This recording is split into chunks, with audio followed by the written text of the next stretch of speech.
Շնորհակալություն լրություն ապահովելու համար դահլիճում։ Հովիկ Աղազարյան առաջին հարցի համար համեցեք։ Շնորհակալություն։ Պարոն Քոչարյան, իմ հարցս պայմանավորված է այն հանգամանքով, որ դուք երկար տարիներ իրավապահ համակարգում աշխատելու փորձ ունեք, հիմա էլ զբաղեցնում եք շատ կարևորագույն մի պաշտոն, եւ մենք գիտենք, որ հանցագործների բացահայտման, կանխարգելման նպատակով գոյություն ունի գործիքակազմ, որը կոչվում է օրենքով թույլատրված կարգով գաղտնալսումներ, այսպես կոչված, տեսագրություններ եւ այլ։ Բայց նաեւ կներեք, գիտենք, որ նաեւ դա երբեմն արվում է ոչ օրենքները պահպանելով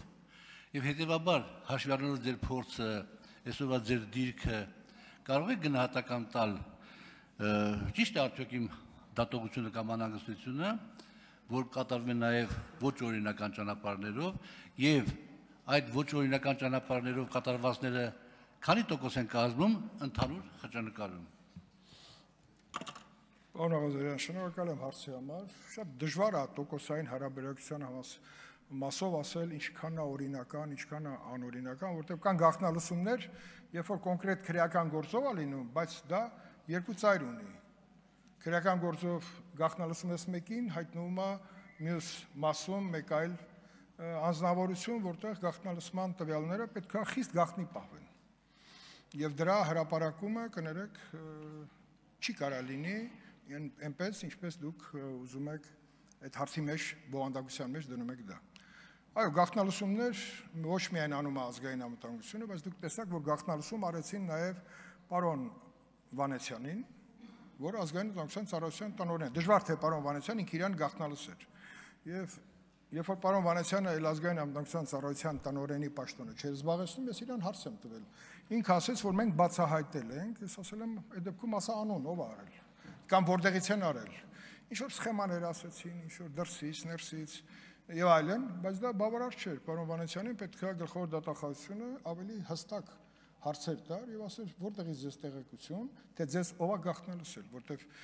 գաղտնալսել ազգային անվտանգության ծառայության տնօրենին, դա նշանակում է գաղտնալսել պետական բոլոր կառույցներին փակ եւ բաց, որը անթույլատրել է օտարների կողմից։ Ինչ վերաբերվում է այլ գաղտնալսված նյութերը շրջանառության մեջ լինելու, խնդիր է, որը կարծում եմ, որ մեր համապատասխան կառույցները պետք է ոչ միայն ուսումնասիրեն,